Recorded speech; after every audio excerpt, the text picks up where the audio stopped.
Guys, আজকে আমি করব ছাতুর নাড়ু, মিষ্টি ছাতুর নাড়ু।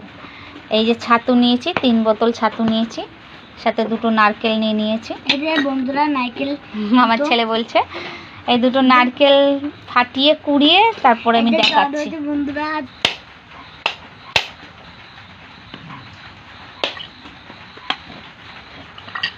আগে রয়েছে, এই যে আমি একটু খাবো।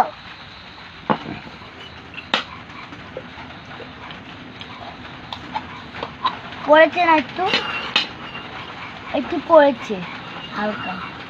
এই হলো নারকেল, এই 4টে নারকেলকে কুড়িয়ে নিই। নারকেল কোড়ানো হচ্ছে। এদিকে আমি নকুলদানা বাতাসা নিয়ে নেব একটু গুঁড়ি করার জন্য।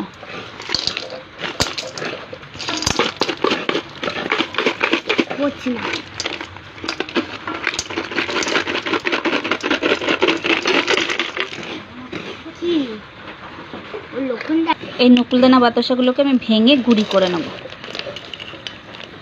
সরে যাও।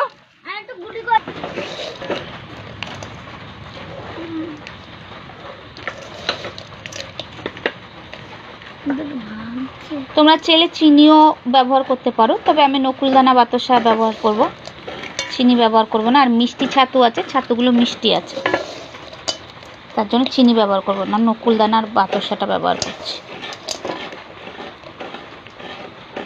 নকুলদানাগুলো ভালো শক্ত, তার জন্য বেলনি দিয়ে ভেঙে গুঁড়ি করে নিচ্ছি। এর মধ্যে 3টে আমি এলাচ মিশিয়ে নেব যাতে সুগন্ধ বেরায়, সেই কারণে এলাচগুলো ফাটিয়ে দিই। অন্যদিকে দেখো নারকেল কোরানো হয়ে গেছে, পুরো এতগুলো নারকেল হয়ে গেছে কোরানো, আর এদিকে পুরো ভালো মতন ফাটানোও হয়ে গেছে। এবার নারকেলটা মিশিয়ে নেব, একসাথে মিক্স করব।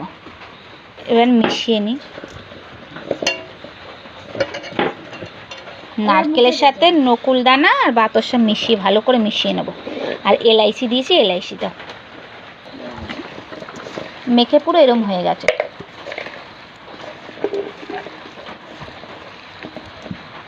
এবার এর সাথে ছাতু মেশাবো, মিষ্টি ছাতু।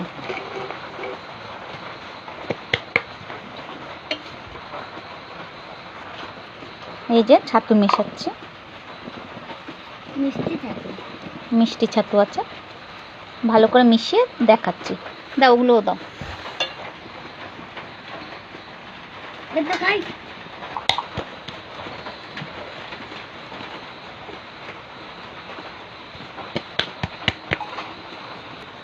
এই হলো 3 বোতল ছাতু নিয়ে এবার একটু ভালো করে মিক্স করে নিই।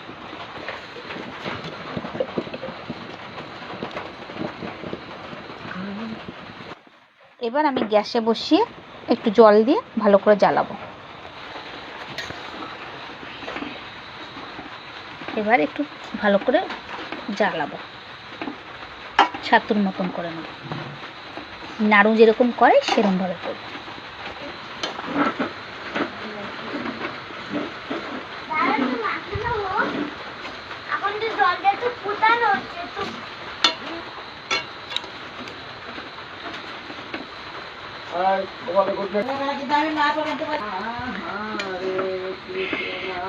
এইভাবে পাক করতে লাগতে হবে, পাক করতে একটু সময় লাগবে, তো আমার একটু সময় পাক করে আমি তারপর দেখাচ্ছি।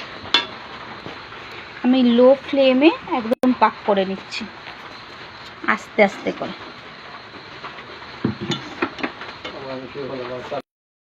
দেখুন নাড়ুর পাক চলে এসেছে, দলা দলা হয়ে যাচ্ছে, এই যে দলা দলা দলা দলা হয়ে যাচ্ছে, তো পাক চলে এসেছে। আমি এবার এই অবস্থাতে নামিয়ে নেব, নামিয়ে নাড়ুর মতন করতে শুরু করব। কারণ এর থেকে বেশি যদি আমি করে নিই তাহলে এটা ঝুরঝুরে হয়ে যেতে পারে, পাকটা কেটে যাবে, আর পাকটা কেটে গেলে ওর নাড়ু আর হবে না। যে কারণে আমি লো ফ্লেমে করেছি। এবার আমি নামিয়ে নেব। দেখুন পুরো দলা দলা হয়ে গেছে, ফুল দলা দলা হচ্ছে। তো এই অবস্থায় আমি নামিয়ে নেব, যাতে পাকটা ঠিকঠাক হয়ে যায়, নাড়ুটা সুন্দর হয়। দেখুন নামিয়ে নিয়েছি।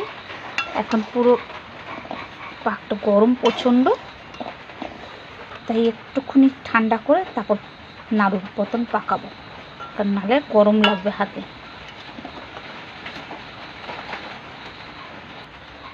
এই যে আমি ঠিক এইভাবে নাড়ুর পাক করে নেব, নাড়ু করে নেব।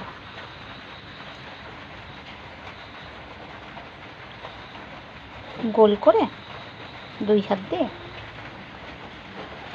এইটুকু নাড়ু হয়েছে। এবার নাড়ুগুলো আমি বয়মে ভরে নেব। নাড়ুগুলো আমি কাচের বোতলে স্টোর করে রাখবো।